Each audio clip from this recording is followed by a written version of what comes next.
Something is happening in Cleveland that nobody saw coming. The quarterback who lit up training camp, who analysts were already calling the future face of the franchise, just dropped a private revelation that could flip the NFL upside down. According to multiple insiders, Sanders has no plans to remain with the Browns, and the reason why will absolutely stun you. This isn't just another locker room argument or the usual rookie frustration about playing time. What Sanders just admitted signals a complete rupture between star player and organization. And the ripple effects, they stretch far beyond Cleveland because the team already circling for his signature is one of the biggest franchises in football, the New York Giants. But before we get to that, you need to understand exactly what pushed Sanders to this breaking point. And once you hear the details, you'll realize this isn't just about football anymore. It's about betrayal, politics, and the collapse of trust at the very heart of an NFL team. The revelation didn't come in a press conference or a carefully worded statement. It came quietly behind closed doors after a routine Tuesday practice. According to sources close to the situation, Sanders sat down with people he trusts most and made it crystal clear he's done with Cleveland. Those who were in the room describe him as calm, almost relieved, not angry, not emotional, but decisive. His words carried the weight of a man who had been keeping score for weeks, maybe months, and finally reached his breaking point. He reportedly told his circle that Kevin Stefanski's treatment of him had made continuing in Cleveland impossible. This wasn't a heat-of-the-moment rant. Insiders stressed that Sanders' choice was deliberate, calculated, and thought through long before anyone outside the locker room suspected trouble. He'd played along, stayed professional, and given the coaching staff every chance to prove him wrong. Instead, every practice, every meeting, every subtle slight only confirmed what he already suspected. His future with the Browns had an expiration date. And when he finally spoke up, there was no room for misinterpretation. He didn't hedge his words. He didn't leave space for negotiation. Sanders made it clear he'd rather sit on the sidelines than continue pretending this situation could be fixed. But how did things get so toxic so quickly? To understand, you have to look at what Sanders walked into when he first arrived in Cleveland and the disrespect he faced from the moment he put on the uniform. When Sanders arrived in Cleveland, he expected what every rookie dreams of, a fair shot. He came in ready to compete, ready to learn, and ready to prove he could lead an NFL team. Instead, what he got was something entirely different. Politics, favoritism, and a coaching staff that seemed determined to write him off before he even had a chance.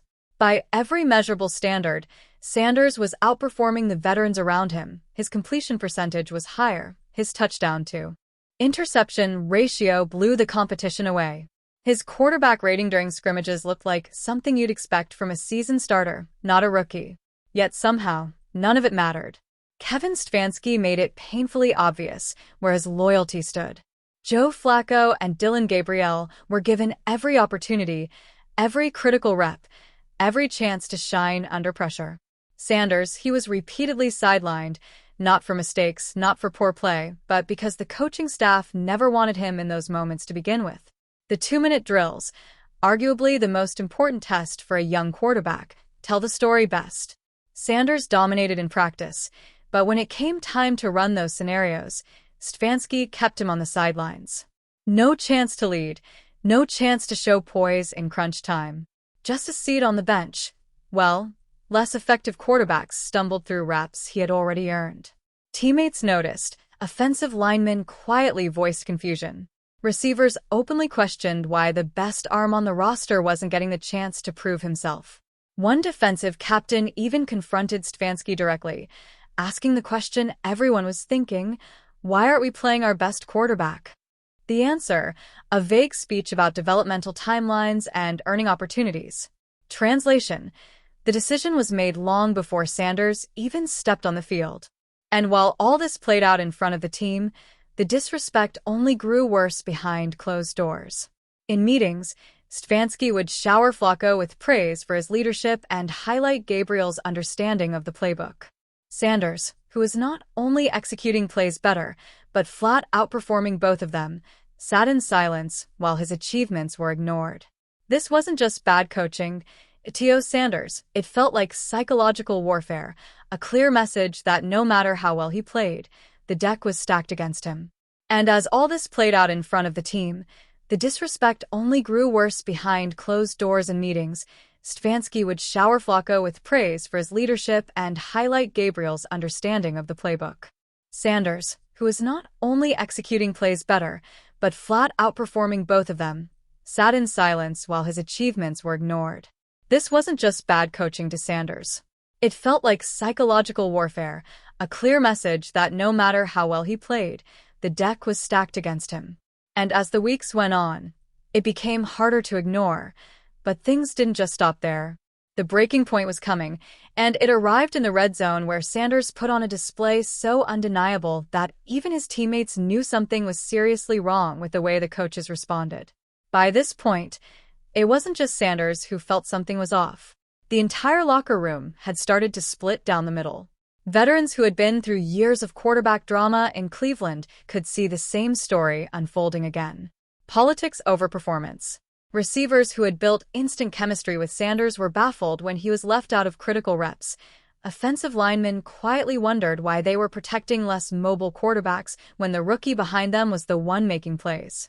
Even the defense, usually the last away in on quarterback debates, began murmuring that the coaching staff was sabotaging their best chance at winning.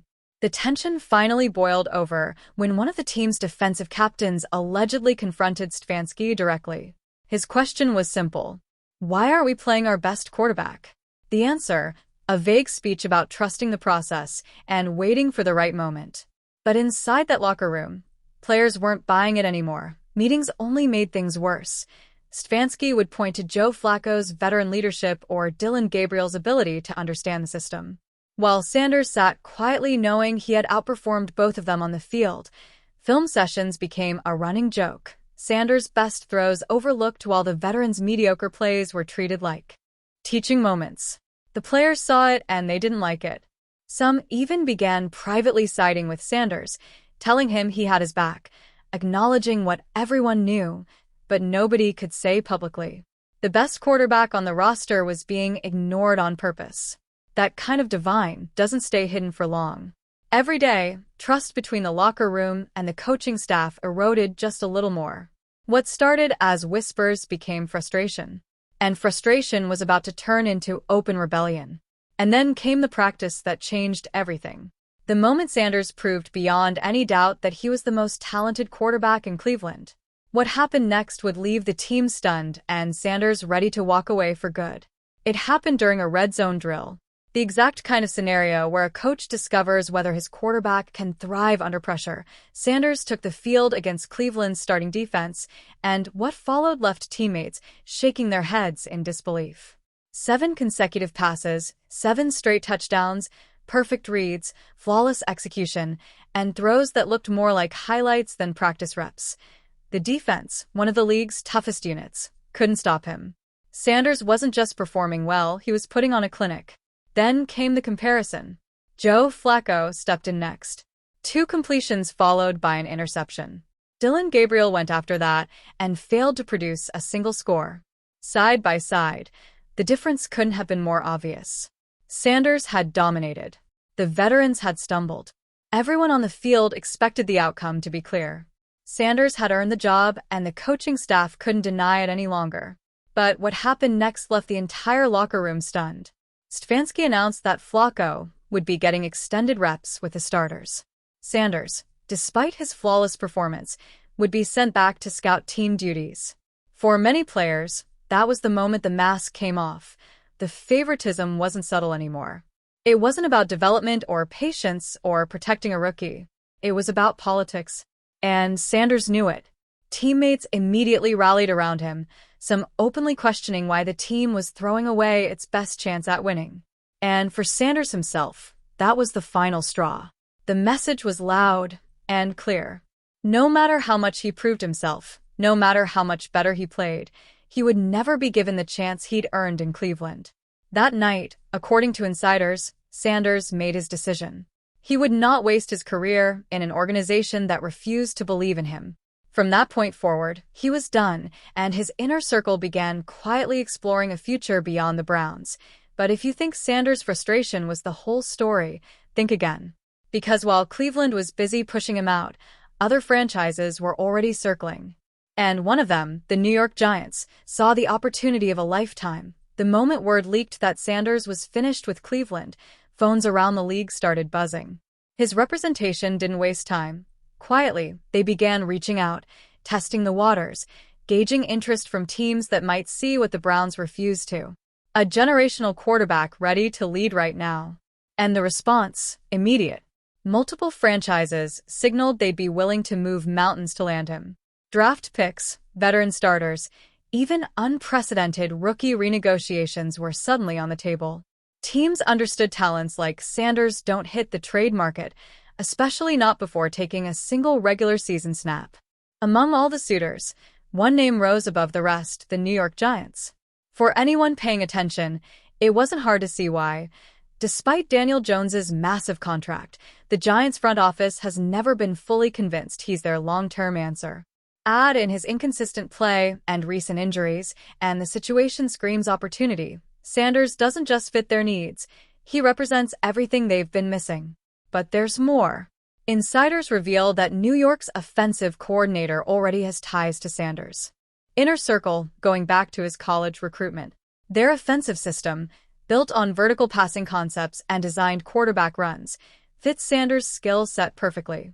It's almost as if he was made for their scheme. And make no mistake, the Giants aren't just interested, they're desperate. Reports suggest they're preparing a blockbuster package that could include multiple first-round picks, established starters, and potentially one of the most aggressive trade offers the league has ever seen for a rookie quarterback. If that sounds extreme, consider this. Sanders is more than a football player.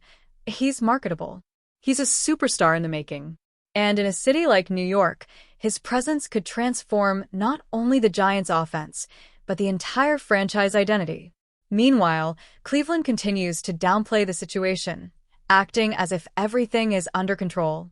But behind closed doors, league insiders say the gears are already turning. Trade talks aren't just rumors anymore. They're real. And once whispers about New York's interest reached fans, the reaction online turned into a frenzy that no team could ignore. The moment the Giants' connection hit the rumor mill, the internet detonated. Within hours, hashtags calling for Sanders to New York were trending nationwide. Fans didn't wait for official news. They launched full-on recruitment campaigns. Highlight reels of his preseason dominance flooded social feeds. Fan-made graphics of Sanders in a New York uniform spread like wildfire. Comment sections, forums, and podcasts couldn't talk about anything else. Giants fans saw this as destiny. After years of struggling with inconsistency under center, the idea of a young, electric quarterback leading their offense felt like the start of a new era. They weren't just excited, they were united. Even former Giants players chimed in online, hinting that Sanders could be the missing piece. Meanwhile, Cleveland's fan base erupted into civil war. Half the city demanded Stefanski's immediate firing, furious that his ego might drive out the most talented quarterback they've had in decades. The other half clung to the hope that Sanders was just frustrated and that the organization could smooth things over. But deep down, everyone knew this wasn't just noise. Something was broken. The Browns' front office scrambled to control the narrative. Reports say owner Jimmy Haslam personally reached out to Sanders, promising him guaranteed playing time, offensive overhauls, even a new start within the team. But to those close to Sanders, it was already too late. Once trust is shattered, words can't fix it. What made it worse? The national media smelled blood in the water. Talk shows, sports radio, and TV panels hammered Cleveland's dysfunction nonstop. Every detail leaked out turned into another headline. Another reason for fans to believe the franchise was on the brink of collapse. And while Cleveland was stuck in crisis mode, the Giants looked more and more like the only logical landing spot. Sanders had the talent, New York had the need, and the entire football world was watching the story unfold in real time. But behind the social media chaos and media frenzy, the consequences for Cleveland were only just beginning. Because losing Sanders wouldn't just hurt on the field, it threatened to shake the entire foundation of the franchise. For the Browns, losing Sanders wouldn't just mean losing a quarterback. It would mean losing everything they'd built their future around. The financial impact alone is staggering. His draft selection had fueled a surge in season ticket sales, a spike in merchandise revenue, and new corporate partnerships built on the idea of Sanders as the face of the franchise. Now, all of that momentum risks collapsing overnight. Inside the building, the fracture is even deeper. Veterans who've been through countless rebuilds see this as the final straw. Some reportedly discussed refusing to play if Sanders were pushed out, an unheard-of level of revolt in an NFL locker room. Younger players who looked at Sanders as a leader have grown skeptical of whether this organization even values talent over politics. And then there's Stefanski. Once seen as a steadying presence in Cleveland, his reputation has imploded. To players, he now looks petty, insecure, and unwilling to adapt. To fans, he's the man who took the most exciting quarterback prospect in years and shoved him aside for the sake of his own system. To the front office, he's quickly becoming a liability they can't defend. Every hour that passes, his authority erodes further. But the damage doesn't stop at the locker room. Around the league, executives and agents are taking notes. The Browns are reinforcing their reputation as a franchise where young quarterbacks go to die, a place where dysfunction outweighs development. Free agents are already rumored to be reconsidering Cleveland as a destination, and upcoming draft prospects are quietly hoping their names don't get called by this team. This isn't just about one rookie being disrespected. It's about an entire organization being exposed. From ownership's inability to control the chaos to a coaching staff stuck in outdated schemes to a locker room that no longer trusts the people in charge, the Browns are staring down a crisis bigger than a trade request. And while Cleveland tries to stop the bleeding, Sanders is playing the situation perfectly. His calm professionalism in public, his refusal to lash out, only makes the organization look worse. Every move the Browns make feels reactive. Every headline makes them look desperate. But Sanders himself, he's not desperate at all. He's already looking ahead. And if reports are true, his family has already started preparing for life outside Cleveland. Amid all the chaos swirling around Cleveland, Sanders himself has stayed remarkably composed. To the public, he hasn't lashed out. He hasn't thrown his coaches under the bus. He hasn't even hinted at frustration in interviews. Instead, his message has come in quieter, more deliberate ways. His social media posts tell the story, without spelling it out. Short captions about knowing your worth, cryptic lines about respect, loyalty, and staying true to yourself. To his followers, they look like motivational quotes. To those close to the situation, they read like farewell notes. Even his family has dropped hints. His father, Dean Sanders, posted a pointed message online. Real ones recognize real always. It was deleted quickly, but not before fans screenshot it and spread it everywhere. For many, that was the closest thing to confirmation that Sanders' mind was already made up. Behind the scenes, insiders say he's been keeping meticulous notes on everything. The practices, the reps he was denied, the plays he executed that never made it into film review. It's the behavior of someone not just frustrated, but determined to control his own narrative. Sanders knows that when the story is told, he wants the facts and the receipts on his side. What's striking is the way he's balanced professionalism with quiet defiance. At practices, he still shows up early, still does the drills, still supports teammates. But the respect is gone. He no longer plays the part of the eager rookie waiting for a shot. Instead, he carries himself like a man who knows his future lies elsewhere. And that calm exterior makes the Browns look even worse. Stefanski may avoid eye contact, may delegate instructions through assistants, but Sanders never rises to the bait. He doesn't need to. Every day, he stays composed. The story tilts further in his favor. The Browns wanted to paint him as unready. Instead, he looks poised. They wanted to bury him on the depth chart. Instead, he's become the most talked about quarterback in the league. And as the spotlight grows, so does the sense that his time in Cleveland is already over. But if Sanders really is preparing to walk away, the next question is even bigger. What happens when he actually steps onto the field wearing another team's jersey? Because the possibility of him landing in New York isn't just about filling a roster spot. It could ignite one of the NFL's most dramatic storylines in years. Sanders' rift with the Browns is no longer just a Cleveland story. It's an NFL story. What started as a dispute over practice reps has evolved into a case study on how organizations can mishandle generational talent. And the ripple effects could extend far beyond one player or one franchise. For the Browns, the damage is already done. Even if Sanders stays, the trust is gone, the locker room fractured, and the fan base disillusioned. Once a quarterback feels the need to escape before his rookie season truly begins, the brand of stability Cleveland worked so hard to sell evaporates instantly. Free agents notice, draft prospects notice, rival executives notice, and around the league, every other team is watching with equal parts fascination and opportunism. General managers now have a fresh example of why culture matters as much as talent. You can draft the best player on the board, but if you can't create an environment where that player feels respected, supported, and developed, you're setting yourself up for disaster. The potential trade also threatens to redraw competitive lines. If Sanders really lands in New York, the Giants don't just get a quarterback, they get a symbol, a young, marketable superstar who could reshape their identity, energize their fan base, and elevate them into NFC contention. Suddenly, the conversation isn't about Daniel Jones's struggles or offensive stagnation. It's about a new era built on one player's arm and leadership. And meanwhile, Cleveland faces the exact opposite narrative. Another failed quarterback experiment, another wasted draft pick, another season defined by dysfunction. If Sanders goes on to thrive elsewhere, the Browns won't just lose games, they'll lose credibility for a generation. Every highlight he produces in another uniform will double as a reminder of what Cleveland fumbled. But beyond team reputations and roster moves, the Sanders saga forces bigger questions about the future of the NFL.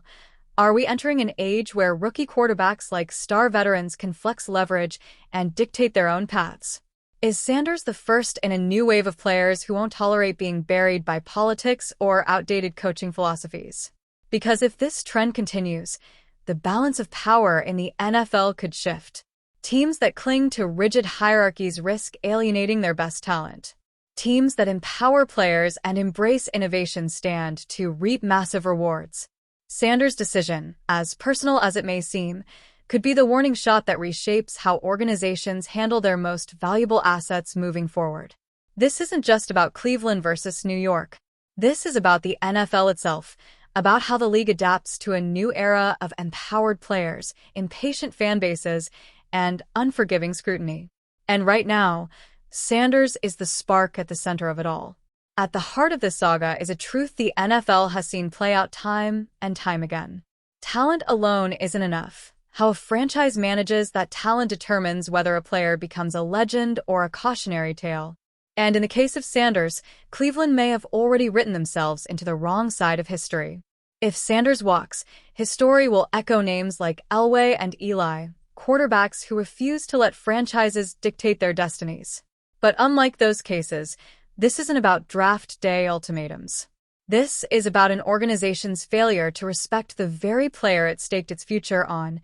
Sanders' legacy, even at this early stage, may come to symbolize the power of self-worth over blind loyalty. For the Browns, the lesson is brutal. Championships aren't won by systems, egos, or stubborn schemes. They're won by elevating talent and fostering trust.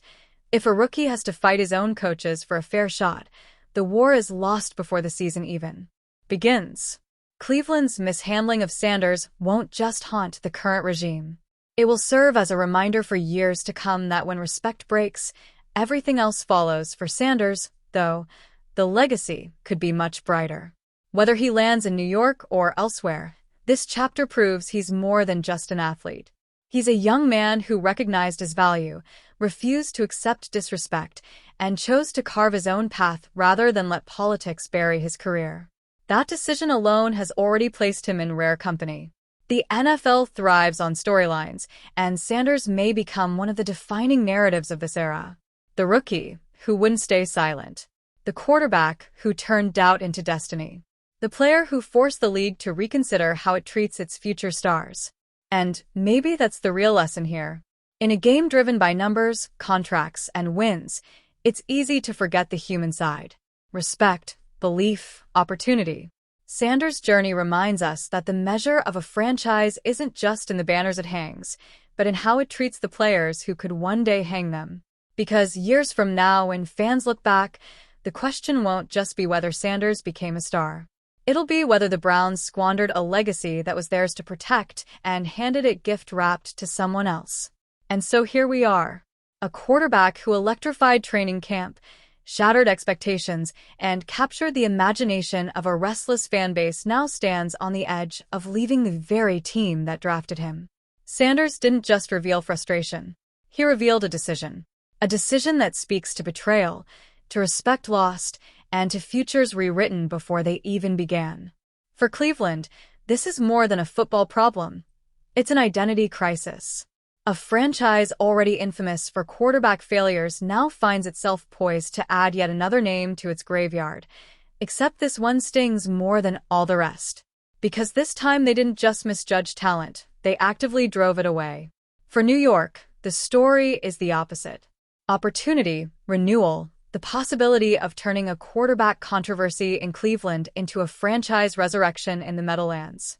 If the Giants pull this off, it will go down as one of the boldest, most consequential trades in modern NFL history.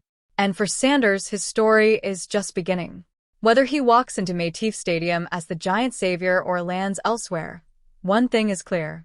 He refused to let his career be dictated by politics, pettiness, or outdated schemes. He chose control. He chose self-respect. He chose to gamble on his own greatness. The NFL thrives on moments like this. High drama, shattered loyalties, and the tantalizing promise of what comes next. Sanders' decision doesn't just change Cleveland. It doesn't just change New York. It changes the league. So, as the dust settles, the questions multiply. Will the Giants close the deal? Will Cleveland implode under the weight of another quarterback fiasco? Will Sanders prove right? Not just in talent, but in conviction. What we know for certain is this. History is being written in real time. And whichever side you're on, whether Cleveland loyalist, Giants hopeful, or just a fan of football chaos, you're watching one of the most fascinating quarterback stories the league has ever seen. Because Sanders isn't just leaving Cleveland, he's rewriting the playbook on how rookies fight back, how talent demands respect, and how one decision can alter the future of franchises forever. This isn't the end of the story. It's the beginning of something bigger.